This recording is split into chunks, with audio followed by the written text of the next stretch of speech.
जोहार गे गाते को सानाम को सागुन दाराम तेना आर मिटन ना ब्लॉग रे आसाई सानाम को नापाय गे मेना पे आ नापाय तेगे ताहेन ताबोन पे आ नय सेता ब्लॉग के आरंभ के आ सेता बोलता आने तो बजा कना 7:30 जतने कुटुम होइना आर हलाना कटी बास्ते थारे बेटी को थाहे करा को बसा सत होइना आ तोपु एकालते तोपु कते न ब्लॉग रे हिजुक कना ओना को जम बड़ा छतो कंप्लीट होई कते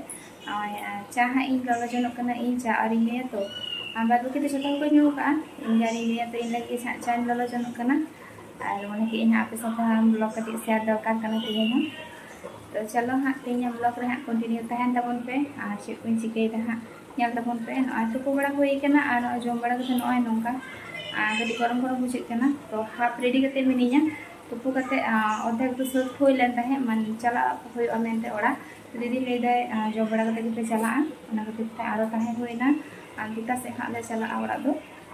उनकी हाँ डायरेक्ट बस ना अच्छा तो बेटा हेबा इन जो तुपो कते रेडी होई कन है जम कते हाफ रेडी हले हाफ रेडी कते इन तो खाली केंदा बादे लेखन के होई को थिया रेडी आ कटी नाकी लेम खान के आना कते तो चलो तेन ब्लॉग में तहन तबन पे मुझे धबी ñal तबन पे चेक को शेयर आते कना नय नते रे दादा तकिन ओड़ा किन चला कना नितो नय सेता सेता गे खजड़ी किन जम बड़ा केते आर नय किन ओडोक कना तो नितो तो बजाव कान गया बजाव दो 10:30 बजाव कना तो आरो मिद से किन चला लगी तो संगी ᱧᱚᱜ गे किन चला ओना खातिर ते लगन ᱧᱚᱜ गे किन चला कना हांडे हा ओड़ा किन चला ओड़ा खनते आबार हा किन ओडोंगोआ ओना खातिर ते आर नय सितुंग हो कटी बुझे कान गया सितुंग जहाजटा बुझे कान गया रिमिल रिमिल हो ñelok kana आरो सितुंग का गया माने गरम भाव दो मेना गया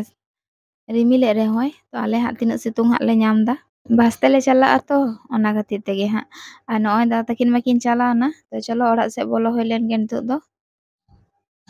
आ नय नते रे इन सब्जी गे इन छुटो कना आ दीदी अंते रे दाकाय चंदा कदा और नय सब्जी गेड हुयुक कना कुंदरी को आलू को और झिंगा आलू पोस्तो हुयुआ मिटटेन और कुंदरी आलू दो भाजा हुयुआ हा और जानिक खान हाको अगु कुल कदेया दीदी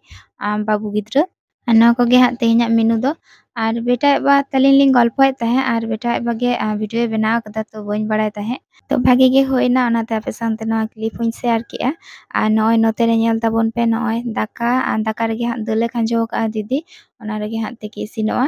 और नते रे मेना नय झिंगा आलू और न दो पोस्तोñ मेसा हा और नय नते रे कुंदरी और आलू दिन जबे दो का दाका अड़गो कते ओना दो चंदा हुयुआ आ दीदी दो हाको सला एकोय तो काटी हाको अगु का कोय तो बाबू ओना खातिर ते हा बाहरे से रे मेनाया दीदी दो आ नय नते रे ñale पे ओय चेका जापिद जनक कनाय सेता रे बेरे कते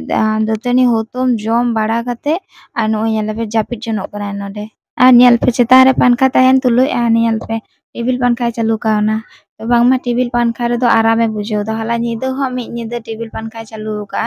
लेदा आराम बुझे कना नोआ पंखा रना होयते आ ñale पे चेका जापिद जनक कनाय जापिद चोने नुय दो बाय लेदा जे कटी इन गड़ो आया लगन हुयुआ लगन जम बड़ा कते ले ओडोंगआ बांगाय जापिद जनक कना और बेटा दो हा मेनाय हानाटा रूम रे आदि तकिन कार्टून किन ñalदा ओनाते उनी दो बय दो दाड़े आपे कना तो नय गाते को नितो बजा कना 12टा और नितो दो प्राय इसिन बसंग कंप्लीट होई कना और नितो गे बेटा एबा बेरे कते हे कना हे कते लेदा चेक कम इसिन का तो नय नते रे ñel पे उनी गे वीडियो दो बनावे ताहे वॉइस दुñ ऑफ करते इन अब ना करते वॉइस इन एमदा और नय तोरा नोआ दो कना आलू पोस्तो नडिन दो का और नय नोआटा दो हा कना कुंदरी और आलू भाजा नय तोरा और नय टुकुय रे मा हा दाका मेना नते रे ñel ताबन पे और नोडे दो इन थारी बाटी कोइन घासावे ताहे और नय नोटा कड़ा रे दो हाने दलिन चोंदा का दल हेंडे लेन कान गे हुयुआ और नोटा कड़ा रे दो मेना हाको उतु और नोआ दो हा होय हे कना तो इन उदु आपे कना नोआ दो हा नोंका रेगिन आड़गोया ओय ñel ताबन पे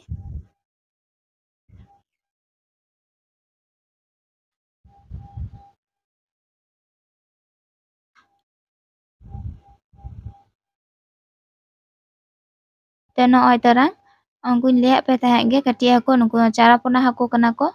नोंका टमेटो आते इन रासे कुआ रासे बोलते हल्का आरकी आंजेड आंजेड और नय नते रे उल को मेना नय ñel पे ओय तोरा उल होला दादा तकिन किन आगु तोरा ले थाहे हांडे खन तो ñel के ताबोनो पे तेहेन दो नोआ को गे ताहे कना। तो नॉय गाते को जम बड़ा काते मिद गली गल्प बड़ा हुयुक कान ताहे आर गल्प बड़ा तेगे टाइम हुइना आर नॉय नितो ले हेज कना बस स्टैंड नॉय तोराम बस ले दुड़ुब कना ऑलरेडी आर नॉय बस के आवरी आड़ागाय हां तो 2:40 रे हां आड़ागा आर ले हेज कना 2:10 रे तो आड़ा लेखान गे हां ले चला आर ओई रकम खूब एकटा बाय सितुंग दा खूब एकटा हो बाय रिमिल का तो ठंडा ठंडा होय दो हिजुक कान गया दाग दो हां हिजुआ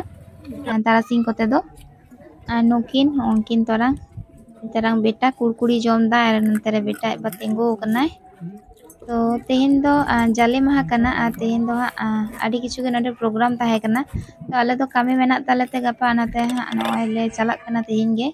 प्रोग्राम को दो बांग नेल हुयुआ तो चलो गाते को ओड़ा से गे चला हुए लेन गे आर तेहना वीडियो दो नडे गे मुचाद दा आरो हां बन न्यापाम हां ना वीडियो रे आर सनम को गे नपाय ते ताहेन तबन पे निये घड़ी तो चलो मा तबे सनम को गे जोहार।